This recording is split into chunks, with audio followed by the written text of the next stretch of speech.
Prove the cause, ठीक है, क्योंकि हमें पता होना चाहिए कि यदि दाएं तरफ का right atrium right ventricle, left atrium left ventricle, यदि हम इसके एक कोई सिद्धांत को या एक किसी प्रयोग को सफल कर लेते हैं जिसमें हम लोग लगे हैं कि कैसे हम इसको आइडेंटिफाई कर पाएँ और pin point diagnosis and pin point उसका मैनेजमेंट कर सकें, तो फिर उसमें इनिशियली हम लोग सोचते हैं कि भाई चारों के चार का जब एक सिस्टम खराब है तो ultimately all four chambers and the all walls and the tributaries are going to be affected with the lungs, ठीक है। यदि हृदय का एक हिस्सा कहीं कोई खराब है तो पूरा का पूरा सिस्टम खराब होता है, but we have to stress upon some specific marma point, उसको भी हम लोग आइडेंटिफाई करने की के उसमें है कि कैसे इसको आइडेंटिफाई करें। तो it is the extension of our work regarding the marma science and the marma therapy.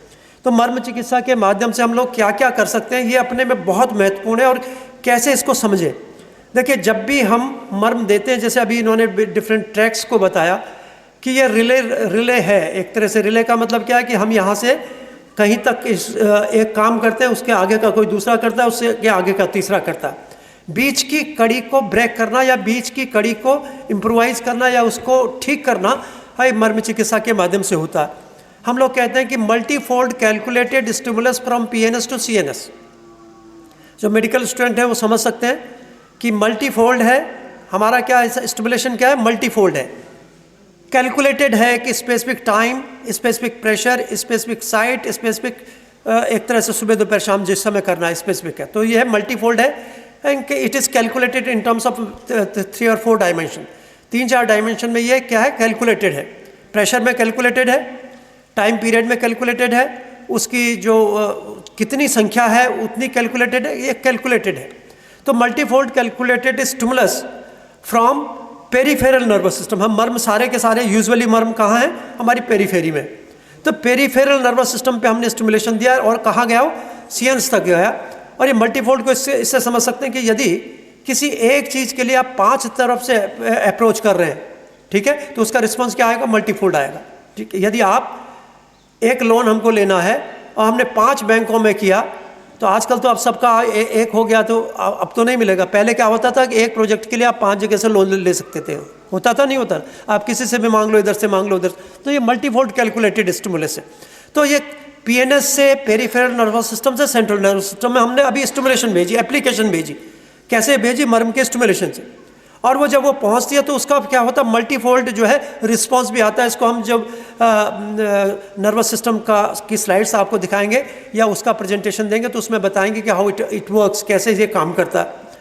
अब हम लोग जब मल्टीफोल्ड इसको कहते हैं तो इसको एक साधारण से हम उदाहरण से हम लोग आपको समझाने की कोशिश करते हैं कि जब भी आपने देखा होगा कि ठंडी ठंडी हवा चलती है, यदि आप यहाँ खड़े हो जाएं सुबह को या शाम को खड़े हो जाएं, हल्के से कपड़े पहनो, तो एक आपके शरीर के जो हेयर फॉलिकल्स हैं उन पर यदि कोई सेंसेशन आती है तो एक specific type of sensation just you are feeling in your mind, आपको महसूस होता है कि भाई कोई हल्के से हमारे शरीर को स्पर्श करती हुई हवा चलती है, ठीक है, उसको महसूस कर सकते हैं।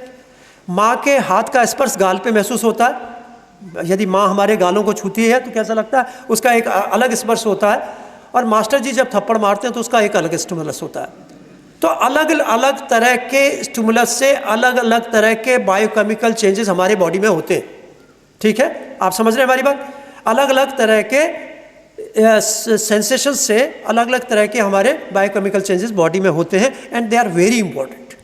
तो क्या होता है कि इस मर्म में हम क्या कर रहे हैं, initially when we are touching the skin, a different kind of stimulus is going into the brain, and when we are going deeper to this skin, तो उसके नीचे क्या फेशिया है, फेशिया के नीचे मसल है, मसल के नीचे फिर कोई टेंडन लिगामेंट उसके आसपास है, कोई ब्लड वेसल है, कोई नर्व है, and joint, bone and the joint is there. तो हर किसी के पास अपना अपना सिस्टम है, एक दूसरे के सिस्टम पे आधारित नहीं है। Just we can go through the dermatomes and the myotomes, ठीक है। डर्मोटोम्स यदि पढ़ेंगे तो जैसे हमारी अम्लाइकस है वो कौन सी है, T10 के डर्मोटोम पे हमारी अम्लाइकस सप्लाइड होती है, अम्लाइकल एरिया है सप्लाइड बाय द T10 डर्मोटोम। ऐसे मायोटोम होते हैं, अलग अलग मसल्स में अलग अलग नर्व सप्लाई करती है, तो हमें पता है कि कौन सी नर्व कौन सी मसल को सप्लाई करती है। तो जब हम लोग कहते हैं योग की भाषा में या आयुर्वेद की भाषा में कहते हैं कि हमारे शरीर में 72 करोड़ नाड़ियाँ होती हैं। नाड़ी समझते किसे कहते हैं, नाड़ी किसे कहते हैं? ए हॉलो स्ट्रक्चर, वो और द स्ट्रक्चर कैरिंग समथिंग। नाड़ी का मतलब होता है जिससे सब कुछ जाना जाए। अनाड़ी किसे कहते हैं? जिसको कुछ नहीं पता। समझते हैं? नाड़ी और अनाड़ी का मतलब समझे? अनाड़ी क्यों कहते हैं? अनाड़ी का मतलब जिसे कुछ नहीं पता, ये तो बिल्कुल अनाड़ी है। नाड़ी का मतलब जिसके माध्यम से हम बहुत सारी चीज़ों को जान सकते हैं।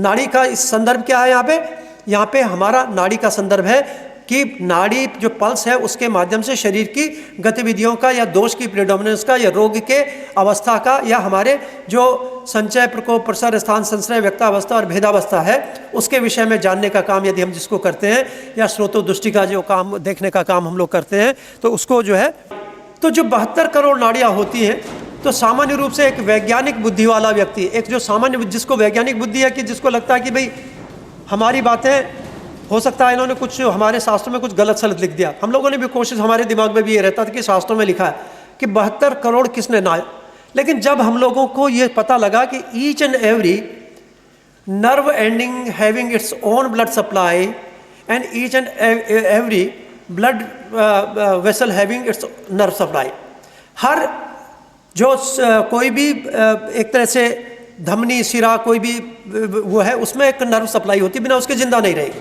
और कोई भी नर्व है बिना ब्लड सप्लाई के जिंदा नहीं रहेगी। तो इसका मतलब कि कितना बड़ा नेटवर्क हमारे बॉडी में है, तो इसको हम समझ सकते हैं कि हमारे जो शास्त्रों में लिखा है वो बिल्कुल ठीक लिखा है। तो जब हम प्रेशर देते हैं तो स्किन का, उसके डीपर टिश्यू का, उसके डीपर टिश्यू का वो मल्टीफोल्ड एक एक स्टिमुलस, एक जो कमांड स्टिमुलस जा रहा है, और जो स्किन का स्टिमुलस है, हेयर फॉलिकल का स्टिमुलस है, फेशिया का स्टिमुलस है, फिर उसके बाद नर्व का स्टिमुलस है, वेन का स्टिमुलस है, जॉइंट का स्टिमुलस है, वो सारे के सारे स्टिमुलस हमारे ब्रेन में पहुंचते हैं। तो इसको हम लोग कहते हैं multifold calculated stimulus from PNS to CNS, and the response भी क्या होता है? मल्टीफोल्ड होता है in terms of the spasticity, in terms of the pain management, बहुत सारी चीज़ों में।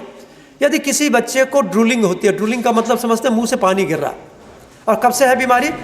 15 साल पुराना, 20 साल पुराना, 30 साल पुराना कोई व्यक्ति है जिसको सेरेब्रल पाल्सी है, उसके मुंह से लार गिरती है, तो लगभग 7-8 दिन के भीतर उसकी ड्रूलिंग चेक हो जाती है। तो इसका मतलब क्या? ड्रूलिंग चेक होने का मतलब क्या है कि हमारी जो ड्रूलिंग होने का मतलब ये होता है कि जो हमारी जो इंटरनल मसल्स हैं इसोफेगस के, और जो अंदर लेने वाली चीज़ें वो ले नहीं पा रहे, और जो नर्व सप्लाई करती है, जो हमारी क्या कहते हैं सलाइवरी ग्लैंड्स को सप्लाई करने वाली चीज़ें, उनमें कहीं ना कहीं कोई फर्क आ रहा है। तो ऐसी अवस्था में क्या समझते हैं? ये multifold calculated stimulus and response भी डिफरेंट टाइप से होता है। तो वो हम लोग बताएंगे कि in terms of the pain, in terms of the spasticity, in terms of the drooling, in terms of the movement of the intestine, in terms of the rigidity of the muscle, तो बहुत सारी चीज़ों में फ़र्क होता।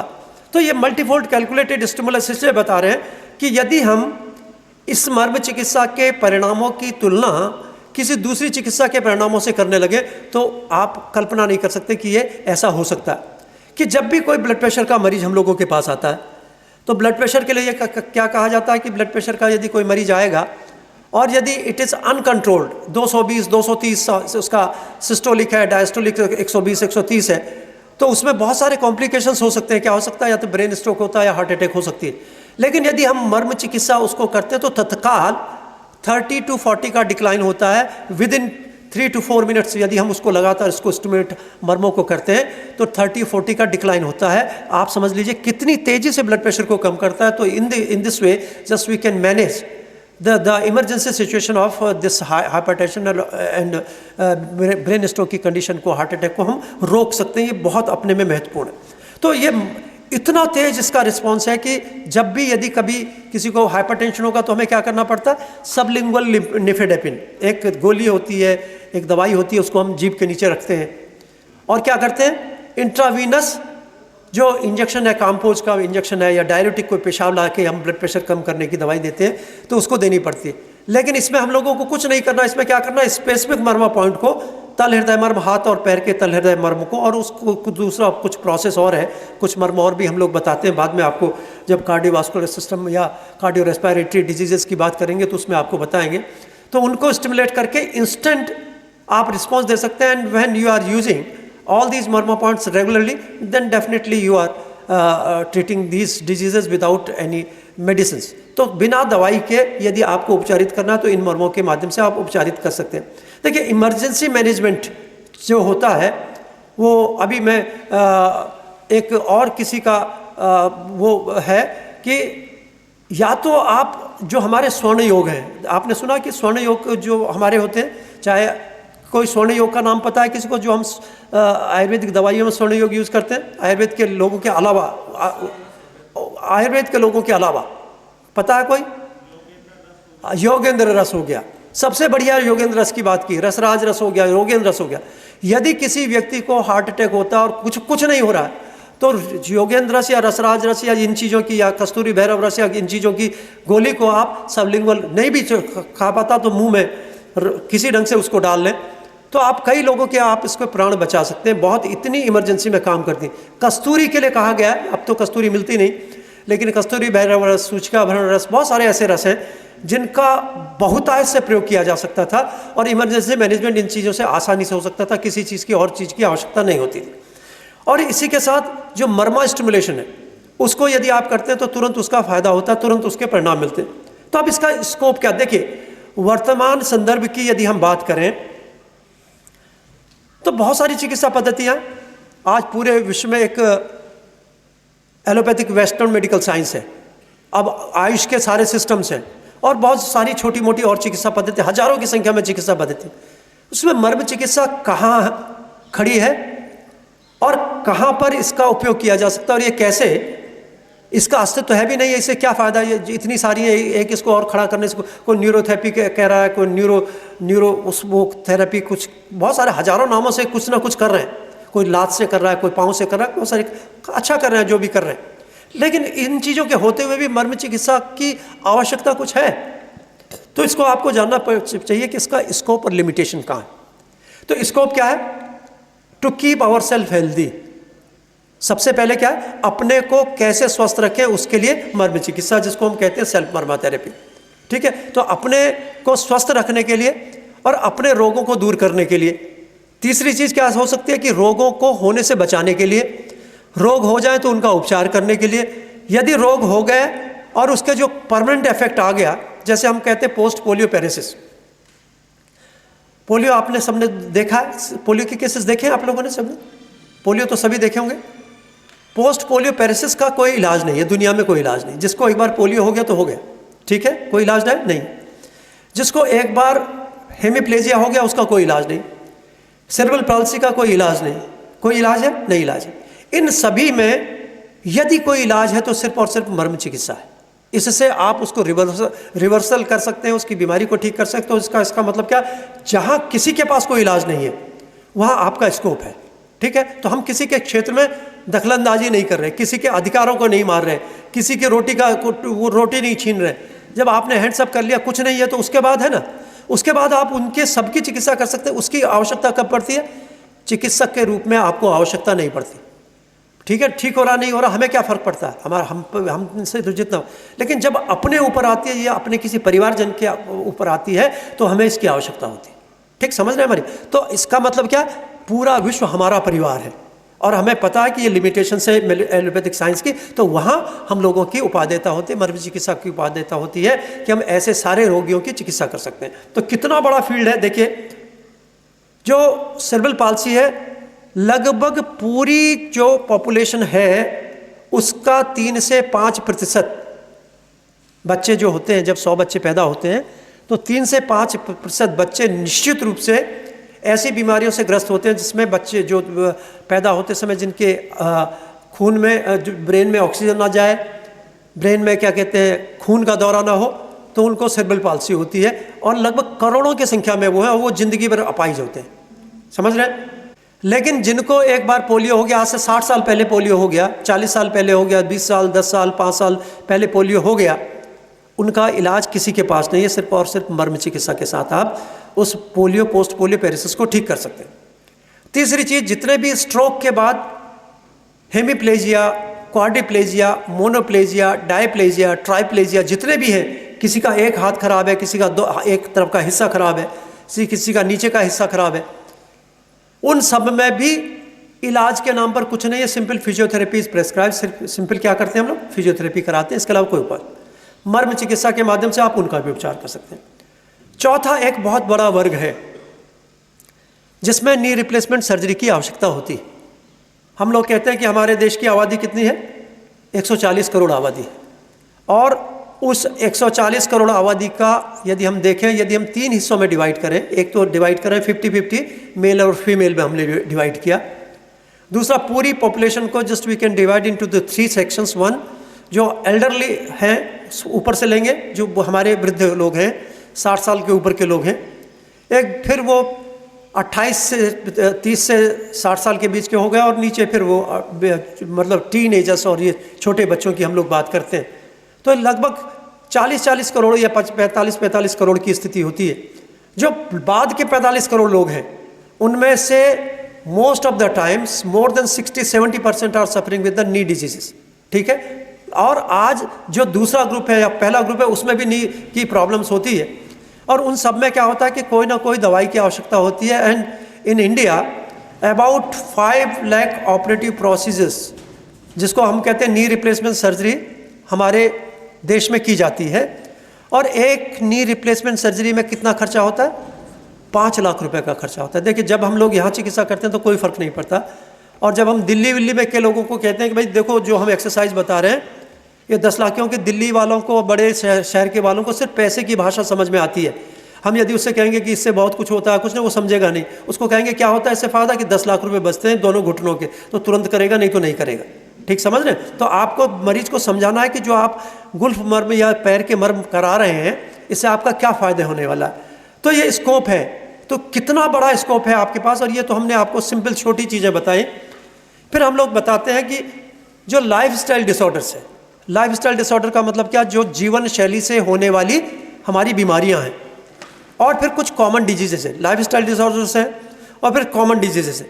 Common diseases का मतलब diabetes is the most common disease in India, ठीक है। डायबिटीज क्या है? मोस्ट कॉमन डिजीज है, but the most common disease having no common management. सामान्य कोई उपचार नहीं है। उपचार क्या है? लाइफ लॉन्ग मैनेजमेंट है, ठीक है, या लॉन्ग मैनेजमेंट है। लाइफ टाइम मैनेजमेंट करना, जिंदगी भर आपको दवाई खानी है। लेकिन मर्म चिकित्सा के माध्यम से क्या कर सकते हैं, आप दवाई को भी रोक सकते हैं और बिना दवाई के भी आप अपना उपचार कर सकते हैं, यदि हमारी जो आयुर्वेद की जीवन पद्धति है, जीवन शैली है, उसको अपनाएं और मर्मों का स्टिमुलेशन करें, तो आप डायबिटीज़ जैसी बीमारी को भी ठीक कर सकते हैं, ठीक है। तो 40 रुपये की एक गोली आती है, जो एडवांस होती है, 30-40 रुपये की गोली आती है। कितने करोड़ लोग डायबिटिक हैं? कम से कम 6 से 7 करोड़ लोग हमारे देश में डायबिटिक हैं, जो नियमित रूप से दवाई खाते हैं, इन्वेस्टिगेशन कराते हैं, इंसुलिन लेते हैं। उनके पास, आपके पास ग्लूकोमीटर भी मिलेगा, और रिपीटेडली वो इन्वेस्टिगेशंस और एग्जामिनेशन कराते हैं। हर महीने 2 महीने में डॉक्टर के पास जाते हैं। तो उनके द्वारा जो ब्लड प्रेशर और हाइपरटेंशन की बीमारी में जितना पैसा हम लोग खर्च करते हैं, कोई इकोनॉमिक्स से संबंधित व्यक्ति हो तो समझ सकता है कि वो लगभग अरबों रुपए हम लोग इसमें खर्च करते हैं, और किसी एक छोटे देश की अर्थव्यवस्था इससे चलती है। यदि हम मॉरिशस, फिजी ऐसे देशों को देखें तो उसकी पूरी अर्थव्यवस्था उतनी है जितने की हमें इतने की दवाई और इतने प्रोसेसेस में खर्च करते हैं। 5 लाख नी रिप्लेसमेंट सर्जरी होती है पर एनम हमारे देश में। तो 5 लाख को 5 लाख से गुणा करेंगे तो कितना होगा? 25 खरब रुपए होते हैं। आप समझ सकते हैं कितना बड़ा अमाउंट है, और उसको मर्म चिकित्सा के माध्यम से आप नेगेटिव कर सकते हो कि उसकी ज़रूरत नहीं है। पेन ठीक हो जाए, और 3 से 6 महीने में यदि आप देखते हैं तो जो रेडियोलॉजिकली फाइंडिंग है उसकी नॉर्मल होने लगती है। रेडियोलॉजिकल फाइंडिंग्स में भी आपको पॉजिटिव एस्पेक्ट दिखाई देगा। यदि डॉक्टर को दिखाएंगे तो आप डॉक्टर कहेगा कि भाई पहले से तो ये रिडक्शन, जो अलाइनमेंट ख़राब था वो भी ठीक आ रहा है, इसका जो जॉइंट स्पेस का रिडक्शन था उसमें भी परिवर्तन है, ऑस्टियोफाइट फॉर्मेशन कम हुई है, जो स्क्लेरोसिस है वो कम हुई है। तो आप ये एक कल्पना करें, जो मेडिकल स्टूडेंट्स होते हैं या जिनको पता है कि भाई कार्टिलेज कैसे ठीक हो सकती है, एक विचार होता है कि कार्टिलेज कैसे ठीक हो सकती है, और जो साइनोवियल फ्लूइड है वो कैसे आ सकता है, ठीक है। वैज्ञानिक रूप से तो हम समझ में नहीं आता कि ये होगा, समझ ही नहीं सकते कभी दिमाग। अब एक वृद्ध व्यक्ति को जिसको चोट लगती है तो आंखों से आंसू आते हैं। अब ये थोड़ी कि बूढ़ा व्यक्ति होगा तो आंखों से आंसू आने बंद हो गए, होता कभी देखा आपने? यदि एक वृद्ध व्यक्ति को हम बढ़िया सा रसगुल्ला दिखाएं तो मुंह में लार आएगी नहीं आएगी? आती है। अरे जब मुंह से लार आनी बंद नहीं हुई, आंखों से आंसू आना बंद नहीं हो, तो जॉइंट का साइनोवियल फ्लूइड कैसे ऊजिंग होनी बंद हो गई? तो मर्म चिकित्सा के माध्यम से सब कुछ होता है। भरोसा क्या है? इसके प्रोसीजर पे। आप इसको करेंगे तो नियमित रूप से आदमी हम लोगों को कहता है कि पहले कट कट की आवाज़ आती थी, जॉइंट बोलते थे, अब ये जॉइंट जो है 3 महीने 4 महीने के बाद जोड़ों से आवाज़ आनी बंद हो गई। तो हमने तो नहीं बंद की ना, उसमें कोई हम लोगों ने अंदर से कोई तेल डाला या कोई अंदर कोई इंजेक्शन दिया। कहाँ से हुआ? जब प्रोसेस जो अंदर इनहिबिट हो रहा था, जो साइनोवियल फ्लूइड के सिक्रेशंस को हैम्पर कर रहा था, वो प्रोसेस ठीक हो गया, हिंड्रेंस ठीक हो गया, and now still it is generating the secreting the synovial fluid. तो ये जो नॉर्मल प्रोसेस है उसको आप समझते हैं। तो 25 खरब रुपए का तो वो आपका एक पूरा का पूरा वो है। जितने भी लाइफस्टाइल डिसऑर्डर्स हैं आप उनको आसानी से ठीक कर सकते हैं, कॉमन डिजीजेस को ठीक कर सकते हैं। और एक विशेष, जब भी कोई बीमारी किसी चीज़ से ठीक नहीं होती तो आप क्या करें? उसके सारे मर्मों को स्टिमुलेट करना शुरू कर दें। क्या करें? उसके हाथ पैरों के मर्म को, सिर के मर्मों को स्टिमुलेट करना शुरू कर दें बिना कुछ कहे, और देखिए उसके परिणाम देख लीजिए। आश्चर्यजनक परिणाम होंगे। आप कल्पना नहीं कर सकते कि ये ऐसी चीज़ कभी ठीक हो सकती, क्योंकि 40 वर्ष के 45 वर्ष के अपने अनुभव में हम लोगों ने देखा जहाँ कुछ नहीं हो सकता वो मर्म चिकित्सा के माध्यम से ऐसा होता है कि उसकी कल्पना नहीं कर सकते। तो मर्म चिकित्सा एक ऐसी चिकित्सा पद्धति है जिससे हम पूरे के पूरे मेडिकल साइंस का सिनेरियो चेंज कर सकते हैं और सबके लिए स्वास्थ्य। देखिए 1978 में वर्ल्ड हेल्थ ऑर्गेनाइजेशन ने एक अल्माटा डिक्लेरेशन किया था कि with the help of the primary health care just we can provide the health for all. सबको क्या कर सकते हैं? हम स्वास्थ्य दे सकते हैं। लेकिन आपने 2019 में देखा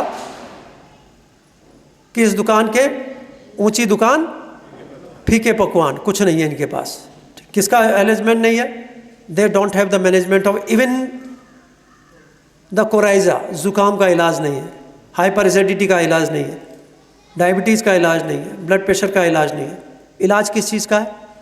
जो इन्फेक्शंस हैं एंटीबायोटिक का, उसमें इलाज है। उसके अलावा और किसी चीज़ का कोई इलाज नहीं, बीमारियों का कोई इलाज नहीं।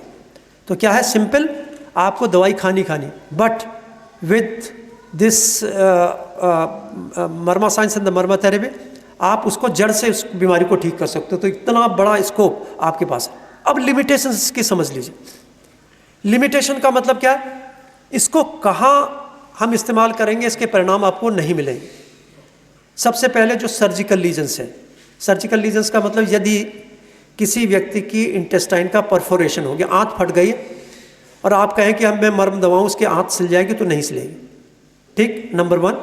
Second one, the hernias. Hernia का मतलब जहाँ पूरी की पूरी आंत निकल रही है उसको आप ठीक नहीं कर सकते। तीसरी चीज़, यदि बाइल डक्ट में या कहीं गॉल ब्लैडर में इतना बड़ा स्टोन है या स्लज है, उसको आप नहीं निकाल सकते, क्योंकि वो जो CBD है वो उसका साइज़ इतना नहीं कि उसको पास आउट कर सके, दवाई से भी नहीं निकाल सकते वो। इसके बाद यदि रीनल स्टोन है, बहुत बड़ी मात्रा में कोई रीनल स्टोन है, रीनल स्टोन को आप ठीक नहीं कर सकते, रीनल स्टोन को भी आपको ऑपरेट कराना पड़ेगा। तो परफोरेशन में नहीं करना है, एक्यूट कंडीशंस में नहीं करना है जहाँ ये कि क्लेम नहीं करना, but you can give response to many, उसकी स्पास्टिसिटी को कम कर सकते हैं, स्पाज्म को कम कर सकते हैं, पेन को कम कर सकते हैं, ये सारी चीज़ें कर सकते हैं। लेकिन जो सर्जिकल लीजन है, अब किसी की हड्डी टूटी है तुरंत और ऐसे पड़ी है, उसका इमोबिलाइजेशन ना करके आप कहने मैं मर्म से ठीक कर दूंगा, तो नहीं कर सकते। तो क्या करना, आपको खींच के उसको हड्डी बैठानी है, हड्डी बैठा के उसको इमोबिलाइजेशन करना है। इमोबिलाइजेशन करने के बाद जैसे मैंने आपको बताया कि if there is non healing then you have to give the marma therapy, और नहीं तो सामान्य रूप से जो हीलिंग प्रोसेस होती है वो अपने आप समय से होती है, इसलिए उसमें किसी ढंग के मर्मा स्टिमुलेशन की ज़रूरत नहीं होती। ठीक, समझ रहे हैं हमारी बात? तो ये स्कोप और लिमिटेशंस को आपको जानना चाहिए, और फिर उसके बाद हम इसके इंडिकेशंस, कंट्राइंडिकेशंस के साथ साथ जो कॉम्प्लिकेशंस हैं उनके लिए भी हम लोग आपको बताएंगे कि मर्म चिकित्सा के बाद क्या कॉम्प्लिकेशंस हो सकते हैं। तो कौन कौन से मर्म आपको करने हैं, कौन कौन से मर्म मरीज को अपने से बताने। कभी कभी क्या होता है, कभी कभी अभी हम लोग बात कर रहे थे कि क्रिकाटिका मर्म और अंश मर्म की बात। तो क्रिकाटिका मर्म को हम लोग सामान्य रूप से कहते हैं कि अपने हाथ से हम लोग नहीं दबाते, रोगी से कहते हैं कि भाई कैसे दबाना है उसको बता देते हैं रोगी से। दूसरा ये अंश मर्म है। कभी कभी क्या होता है कि when there is cervical rib, आपने सुना कि सर्वाइकल रिब होती है तो एक एक हड्डी एक्स्ट्रा हो जाती है, और C7 का जो स्पाइनस प्रोसेस है वो C7 से एक निकलता है और वो एक कंप्रेशन करता है। ऐसी स्थिति में या किसी और कंडीशन में यदि आप इसको दबा लेते हैं तो ये बहुत सारे कॉम्प्लिकेशंस हो जाते हैं, परमानेंट इसमें पेन रह जाता है या उसमें डिसेंसिटाइजेशन होने लगता है। तो उसको मरीज को क्या कहते हैं कि कंधे पे हाथ रखकर इसको अपने से खुद ऐसे दबाना है, ठीक है। तो मरीज क्यों करेगा, मरीज तेज प्रेशर नहीं, मरीज कितना प्रेशर देगा जितना वो उसको समझ सके। जब हम लोग प्रेशर देते हैं तो क्या होता है, गलत ढंग से होता है। तो जितने भी सिरा मर्म, अपांग है, आवर्त है, एक दिन क्या हुआ, जब पहली बात थी, ये मैं 90s की बात आपको बता रहा हूँ, लेट 90s की, एक हम लोगों के मर्म चिकित्सा सीखे हुए कि उनको हम लोगों ने बताया, क्या कहते हैं कि ये अपांग मर्म होता है, ठीक है, ऐसे ऐसे दबाना है इसको, इतना स्टिमुलेशन, कि गुरुजी मैं आपके करके दिखाऊं, और दबा के दिया तो चक्कर आने लगते हैं। कभी भी इन मर्मों को, अपने मर्मों को, जैसे आप अपनी चेकबुक को किसी को नहीं देते, ऐसे खास करके चिकित्सक के रूप में अपने मर्मों को आप कभी मत दीजिए। आप कभी, पहले क्या होता था कि जैसे आपने एनेस्थीसिया वाले के देखे, एनेस्थीसिया में क्या करते थे, एनेस्थीसिया में सुंघाने वाला एनेस्थीसिया होता था। ऐसी स्थिति में जब आदमी बेहोश होता था तो पीछे जो खड़ा एनेस्थेटिक उसका गला पकड़ लेता था, जब वो दम घुटता था।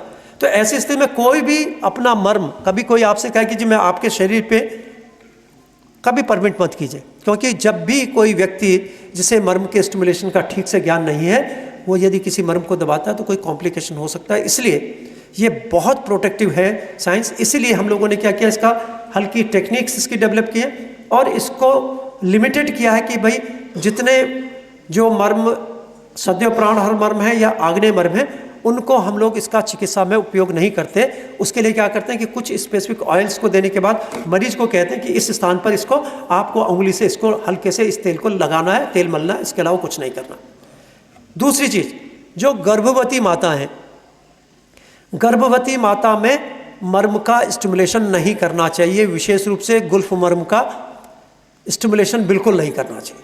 समझ रहे क्यों नहीं करना चाहिए? कि ये महर्षि सुश्रुत ने कहा है कि यदि गर्भस्थ शिशु को वो सारी चोट लगती है जो माता को लगती है, यदि माता के शरीर में कहीं कोई चोट लगती है तो वो गर्भस्थ शिशु का वो अंग खराब हो जाता है।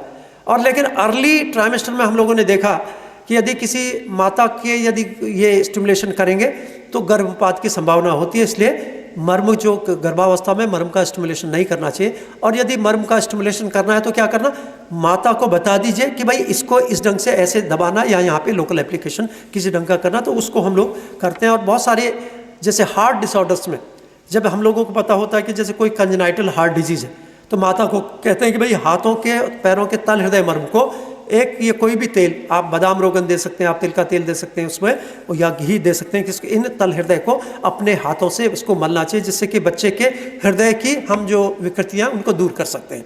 तो ये तो कर सकते हैं, लेकिन यदि आप करेंगे तो उससे जो कॉम्प्लिकेशंस हो सकते हैं, इसलिए बचना चाहिए।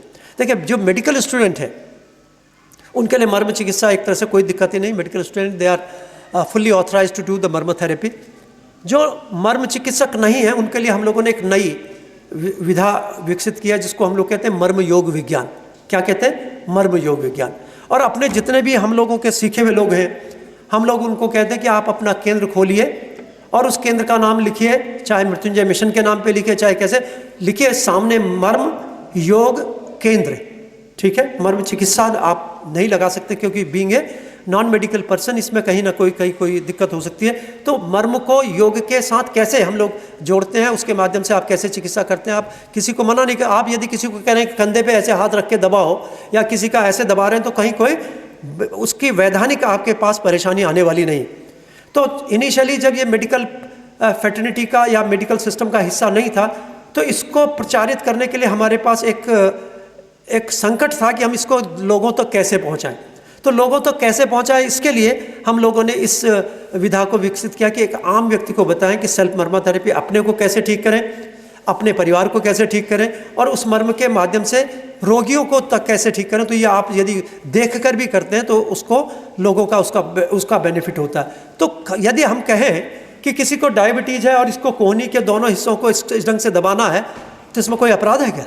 नहीं अपराध है। तो ये मर्म योग विज्ञान के माध्यम से यदि हम इसको कहते हैं तो आप अपना सेवा केंद्र खोल सकते हैं, उसके माध्यम से आप रोगों को चिकित्सा भी कर सकते हैं। और चिकित्सा के नाम पर आपको बताना है कि भाई हम लोग क्या कर रहे हैं, मर्म योग के माध्यम से लोगों की चिकित्सा कर रहे हैं या लोगों को लाभ दे रहे हैं इस बीमारी में। ऐसा यदि हम करेंगे तो ये फ़ायदा होता है। तो बड़ा सरल है मर्म चिकित्सा को सीखना। जब हम 107 मर्मों की बात करते हैं, मर्म कितने होते हैं?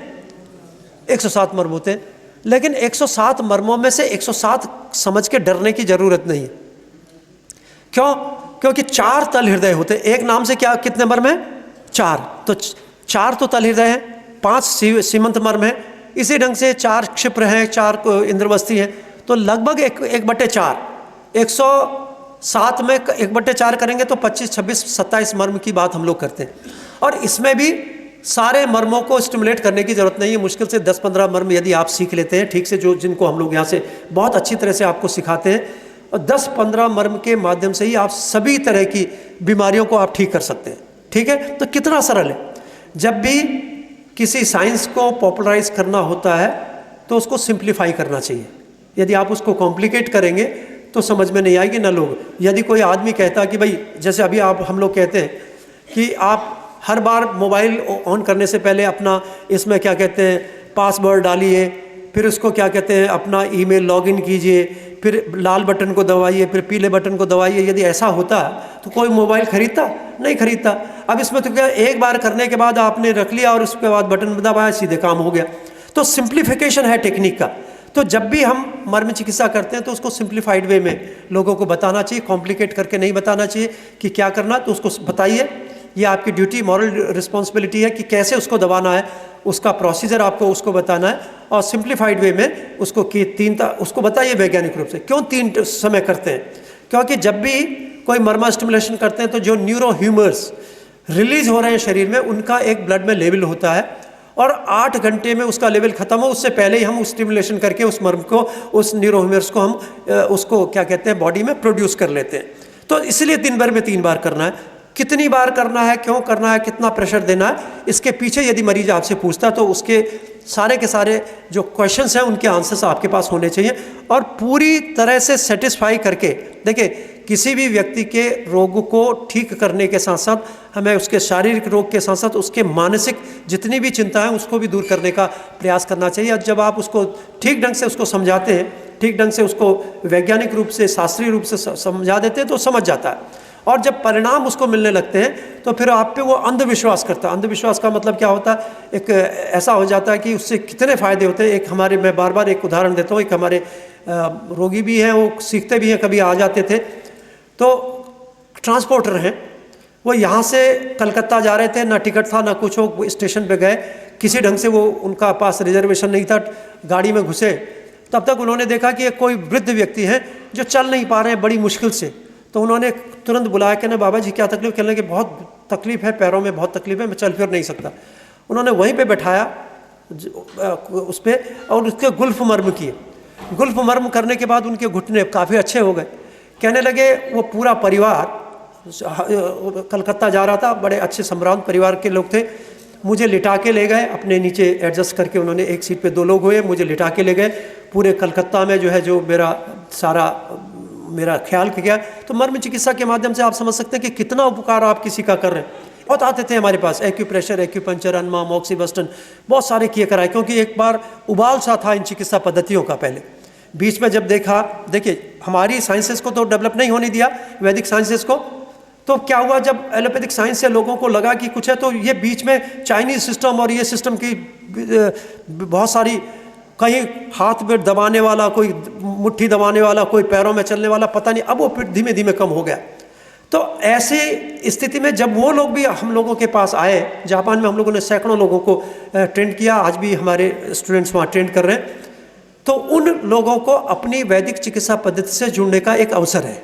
समझ रहे हैं हमारी बात? कि जो डालडा घी खा रहा है वो शुद्ध देसी घी, शुद्ध वैदिक घी खा के देखे तो उसके परिणामों से उसको फ़ायदा मिल सकता है। तो ये बहुत सारी ऐसी चीज़ें हैं जिससे हम लोग इस सेवा के प्रकल्प से जुड़कर लोगों की सेवा कर सकते हैं। आज मैं समझता हूँ कि आज हम लोगों ने बहुत समय ले लिया, लगभग समय 5:15 सवा 5 मिनट हो चुके हैं। अब अभी एक, यदि वहाँ हमारा च्यवनप्राश का कार्यक्रम होगा तो उसको देख लेंगे, और यदि कोई इसमें से कोई प्रश्न यदि आज के संदर्भ में हो तो उसके प्रश्न कर लेंगे।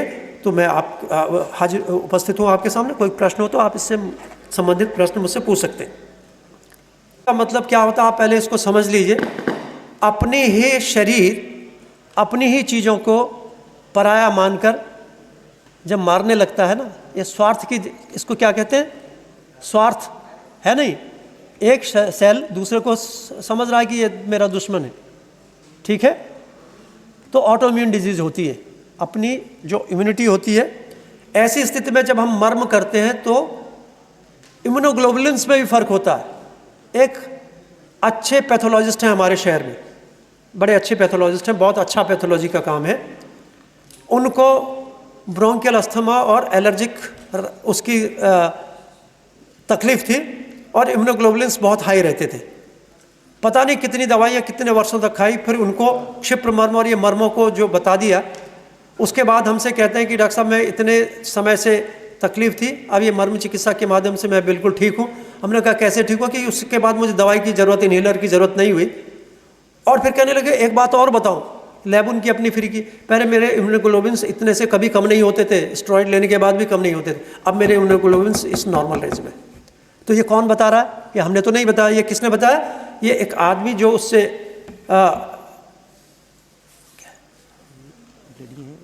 इनका ट्रीटमेंट हो सकता है। तो गाना है, ये तो गाना, ये तो कोई गाना आने लगा, ये कोई पेशेंट है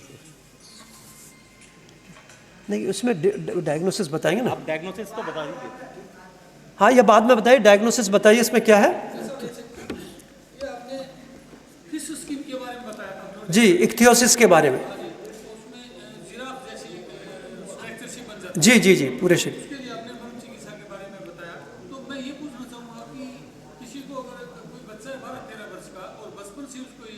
बचपन से ही होती है ये, कंजेनाइटल इक्थियोसिस होती है, कंजेनाइटल रेसेसिव इक्थियोसिस होता है। तो ये कितने समय में लगभग ठीक हो जाए? इसको जब तक ठीक ना हो तब तक करिए, जिंदगी भर ठीक नहीं होनी है।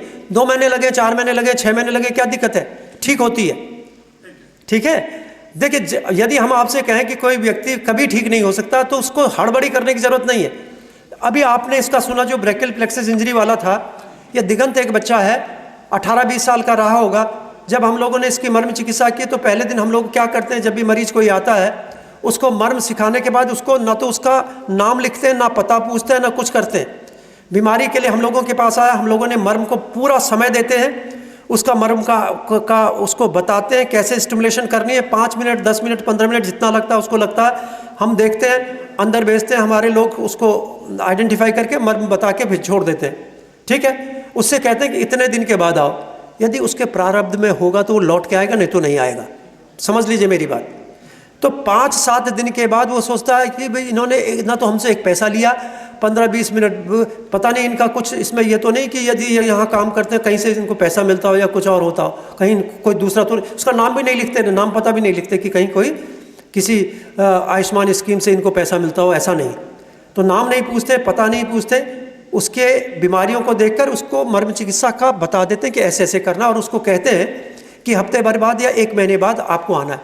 छोटे बच्चों को विशेष रूप से जो सेरेब्रल पाल्सी के होते हैं उनको पहले सिटिंग में हम लोग इसी ढंग से दवाई भी नहीं देते, कंसल्टेशन भी नहीं लेते, कुछ नहीं लेते, और उसको कहते हैं कि इतने अब 1 महीने के बाद जिसको लगा कि ये कुछ इससे क्या होना, इन्होंने तो कुछ नहीं किया, ठीक है, वो नहीं करेगा, तो इसका मतलब उसका प्रारब्ध नहीं है। जिसने इस पर भरोसा करके इसको कर लिया, 1 महीने बाद आता है, कहने लगा जिससे ये ठीक हो गया, ये ठीक हो गया, ये अपना हो गया, अब उसको भरोसा है कि इससे ठीक होता है, अब मैं जो दवाई दूंगा तो उसको ये सीधी रहती है कि ये जो हम दवाई दे रहे हैं ये हम इसलिए दे रहे हैं कि भाई जो मसल्स में कहीं डैमेज हो गया है, ब्रेन में कहीं डैमेज हो गया, उसको सपोर्ट करेगी। बीमारी का इलाज सिर्फ और सिर्फ मर्म चिकित्सा है, ठीक है। दवाई इसलिए दी जाती है कि उसको सेटिस्फेक्शन हो, तो उसमें कुछ उसको दवाई दी जाती है। और प्रतिदिन जब हम लोग अपने क्लिनिक में बैठते हैं तो ईश्वर से प्रार्थना करते हैं कि भगवान कोई भी बीमार आदमी को हमारे पास ना भेजे, ठीक है, कोई भी रोगी हमारे पास ना आए। इस प्रार्थना के साथ हम लोग अपने क्लिनिक पे बैठते हैं कि रोगी होकर कोई व्यक्ति हमारे पास ना आए। अब आप कहें कि रोजी रोटी कैसे चलेगी? रोजी रोटी मैं और आप तो चला नहीं रहे, ऊपर देने वाला है, वही खिलाता है, वही पिलाता है, तो वो कैसे देगा, वो उसकी जिम्मेदारी हमारी नहीं। तो हम क्यों संकल्प करें कि हमारे पास कोई रोगी बीमारी होके आए? मेरी माँ बीमार हो सकती है, मेरा बेटा बीमार हो सकता है, मैं बीमार हो सकता हूँ, पत्नी बीमार हो सकती है, बहन बीमार हो सकती है, माँ बीमार हो सकती है, क्यों बीमार हो गई? तो इस भाव से जब आप बैठेंगे, मर्म चिकित्सा करेंगे और मर्म चिकित्सा को उसी भाव से करेंगे तो कहीं कोई दिक्कत नहीं होती। तो जब हम लोग कहते हैं कि जब भी हम लोगों को किसी उसकी आवश्यकता होती है, ये जो हम लोग बना रहे हैं ना, ये इसकी कथा पहले मैं आपको बता दूं, ये ज़मीन की कथा बता दूं, ठीक है ना, तो मरीज आया होगा। फ्रैक्चर टिबिया और फिबुला का फ्रैक्चर था, वो दोबारा रिफ्रैक्चर हुआ था, दोबारा 2 बार फ्रैक्चर हुआ, एक बार होने के बाद दोबारा फ्रैक्चर हुआ। आया होगा, हम लोगों ने अपने पास एडमिट किया, उसको किया होगा, 1-1.5 महीने 2 महीने बाद जब ठीक होके चला गया, तो हमें नहीं पता कि उसका नाम क्या था, हम लोगों को कुछ नहीं पता। कुछ समय के बाद, 1 साल के बाद, एक व्यक्ति मेरे पास आता है कि मेरा नाम फलाना फलाना है, मैं पटवारी हूँ और ऐसी ऐसी जगह पर एक ज़मीन बिक रही है, इतने बीघा ज़मीन है और 6,000 रुपया कपड़े, उनके शब्द थे कपड़े के भाव ज़मीन है। क्या थे? कपड़े के भाव ज़मीन है, यदि मेरे पास होते तो मैं खरीदता। और मेरे मन में विचार आया कि आपने, और फिर उन्होंने फिर उसकी कहानी बताई कि मेरे बच्चे के पैर में फ्रैक्चर हुआ था और मैं सरकारी अस्पताल में गया था, वहाँ के डॉक्टर्स ने उसमें प्लास्टर किया, प्लास्टर करने के बाद वो उन्होंने प्लास्टर काट दिया, अगले दिन वो फिर गिर गया तो चोट लगी। तो उस समय वहाँ स्ट्राइक थी और जो वहाँ के डॉक्टर थे उन्होंने मुझसे कहा कि भाई इसमें 5,000 रुपये लगेंगे, और कहने लगे मैंने बहुत सेवा की थी उस समय के 5,000 रुपये की बात, जिस समय 6,000 रुपये बीघा ज़मीन हमें दी है उसने, उस समय के 5,000 रुपये इसमें लगेंगे। कहने लगा जी मैं गरीब आदमी, मेरी 200-300 रुपये के 400-500 रुपये तनख्वाह है, मैं कहाँ से 5,000 रुपये दूंगा। फिर किसी ने आपका पता बताया कि आपके पास जाइए, आपने हमसे कुछ नहीं पूछा, आपने इलाज किया और मेरा बच्चा बिल्कुल ठीक हो गया, चला गया, मैं कभी आपसे मिला नहीं। तो मेरे मन में ये विचार आया कि ये ज़मीन आप खरीद लेते तो अच्छा।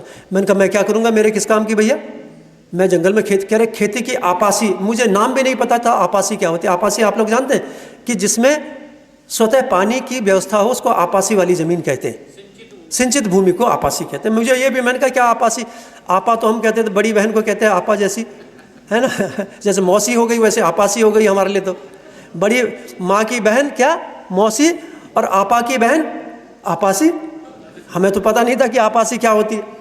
तो उसने जब ये बताया तो मैंने कहा भाई हमें तो ज़रूरत नहीं। कहने लगे डॉक्टर साहब आप ऐसा कीजिए 3,000 रुपये कहीं से करके दे दीजिए, वो आज उसका बयाना उसको देना है, वो यदि आज हो जाएगा तो। मेरे मन में ये विचार, मैंने कहा भाई हम उस समय हम लोगों को तनख्वाह मिलती थी 750 के बेसिक पे हम लोग होते थे, नए नए मेडिकल अफसर हुए थे, सेकेंड क्लास 2 गेजेटेड अफसर थे, 750 का बेसिक होता था, 1,400 कुछ रुपए मिलते थे। तो हम पे तो थे नहीं पैसे। पिताजी के पास गया, हमने कहा थोड़े से पैसे चाहिए, 3-1 हज़ार रुपये। उन्होंने कहा लो ये, तो पूछा नहीं कि काय के लिए, तो 3,000 रुपये दे के हमने उनको दे दिया और हम भूल गए। मैंने कहा चलो हमें किस काम के, उन्होंने कहा है किसी से, तो दे दिया और भूल गए हम उसको। थोड़े दिन के बाद आए, कहने लगे डॉक्टर साहब ऐसा है, इसका इतने दिन में वो होनी है, रजिस्ट्री होनी। तो इसका रिवीजन हुआ था, हमारे पे स्केल बढ़े थे, उसका एरियर था, तो 10 बीघा ज़मीन थी, 10 बीघा ज़मीन थी। तो हमारे एक मित्र थे, कहने लगे अच्छा ऐसा बहुत सस्ती ज़मीन है, 5.5 का एक है, वो आप ले लीजिए, 4 का मैं ले लेता हूँ, कोई बात नहीं। हमने कहा चलो कोई बात नहीं, ये तो इसका कहीं से जुगाड़ हो जाएगा तो देख लेंगे। तो ये कथाई है सारी की सारी, हमारे करने से कुछ नहीं होता, इसलिए हम आपसे बात तो वो हमको 20-1 हज़ार रुपये मिल गया तो हमने उसको दे दिए, ठीक है।